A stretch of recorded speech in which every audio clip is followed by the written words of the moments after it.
அனைவருக்கும் வணக்கம். தெய்வீக பலன்கள் சேனல் சார்பாக தங்களை அன்புடன் வரவேற்கிறோம்.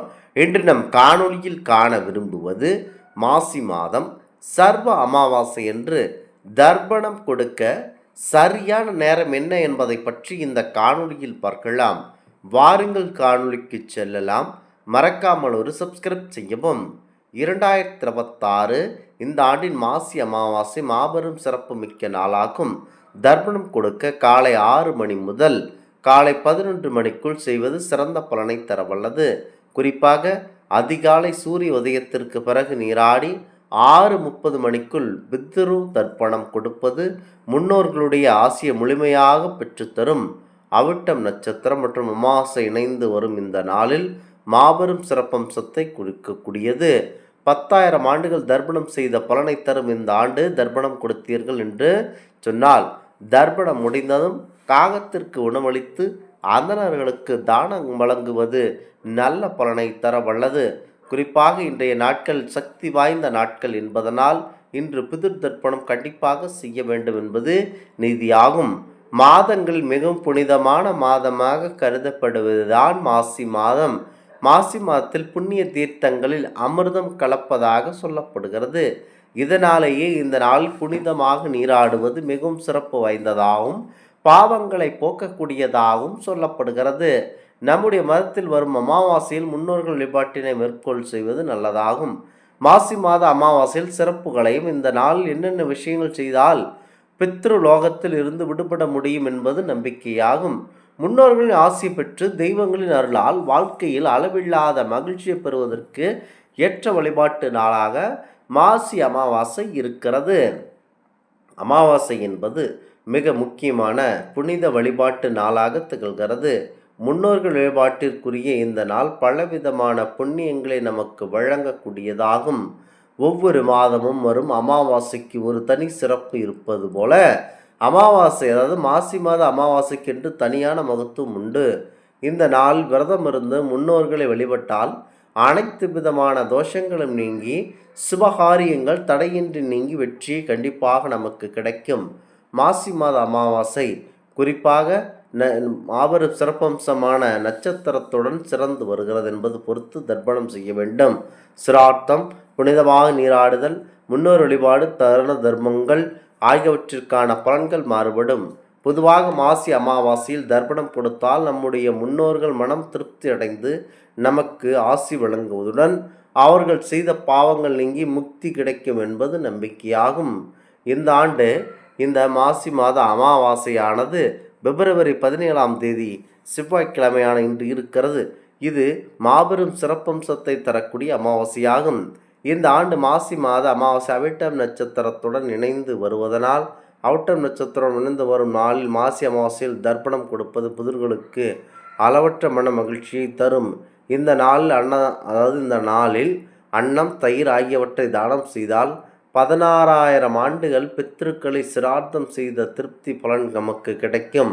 அதுவும் இந்த ஆண்டு மகா சிவராத்திரி கொண்டாட்டத்தின் முடிவாக மாசி மாத அமாவாசை அமைகிறது. சிவ வழிபாடு செய்து சிவனின் அருளை பெற்ற கையோடு முன்னோர்களுக்கு தர்ப்பணம் கொடுத்து அவர்களின் ஆசையை பெற்றால் பித்ருதோஷங்களில் இருந்து கண்டிப்பாக நாம் விடுபட முடியும். பால்குண அமாவாசை எனப்படும், அதாவது மாசி மாத அமாவாசை என புனிதமான நதிகள், குளங்கள் அல்லது கோவில்களில் உள்ள நீர்நிலைகளில் புனிதமாக நீராடுவது மிகவும் சிறப்புக்குரியது.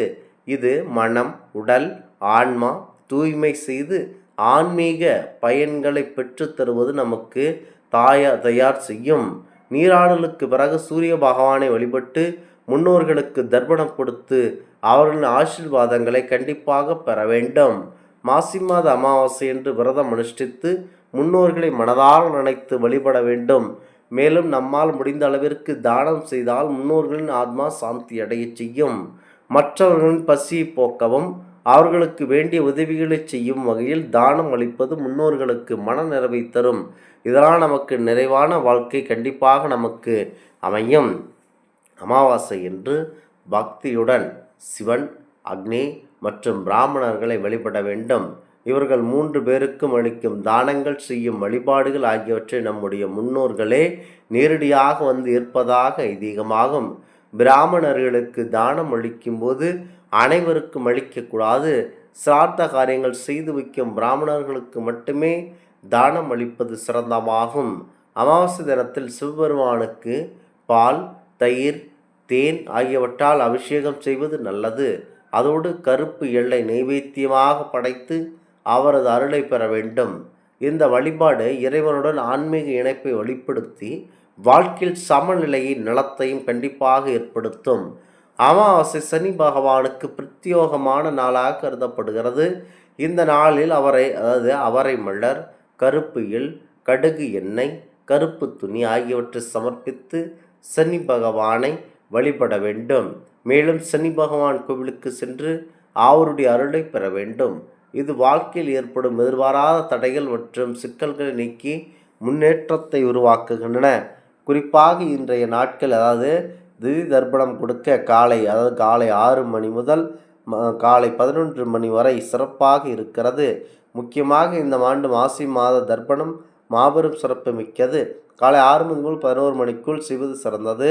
குறிப்பாக அதிகாலை சூரிய உதயத்திற்கு பிறகு நீராடி 6:30 மணிக்குள் பிதுர் தர்ப்பணம் கொடுப்பது முன்னோர்களுடைய ஆசையை நமக்கு முழுமையாக பெற்றுத்தரும்.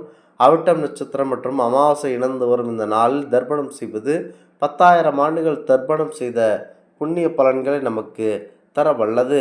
குறிப்பாக அமாவாசை என்று சொன்னாலேயே மாபெரும் சிறப்பு மிக்க நாளாகும். அதிகாலை முதல் முற்பகல் 11 மணிக்குள் காலம் சங்க காலம், குதப்ப காலம் என்று சொல்லப்படும் இந்த நேரங்கள் இருக்கின்றன. முக்கியமாக இது சிறந்த தர்ப்பண நேரமாகவே பார்க்கப்படுகிறது. அதிகாலை முதல் முற்பகல் 11 மணிக்குள் பிதுர் தர்ப்பணம் செய்யலாம். அடுத்ததாக குதபகாலம், சங்கா காலம் என்று அழைக்கப்படும். அதிகாலையிலிருந்து புனித நதிகள், கடல் அல்லது நீர்நிலைகளில் நீராடி எள் கலந்த நீர் இறைத்து முன்னோர்களுக்கு தர்ப்பணம் செய்ய வேண்டும். தர்ப்பணம் முடிந்ததும் காகத்திற்கு உணவளித்து அந்தணர்களுக்கு தானம் வழங்குவது நல்லது.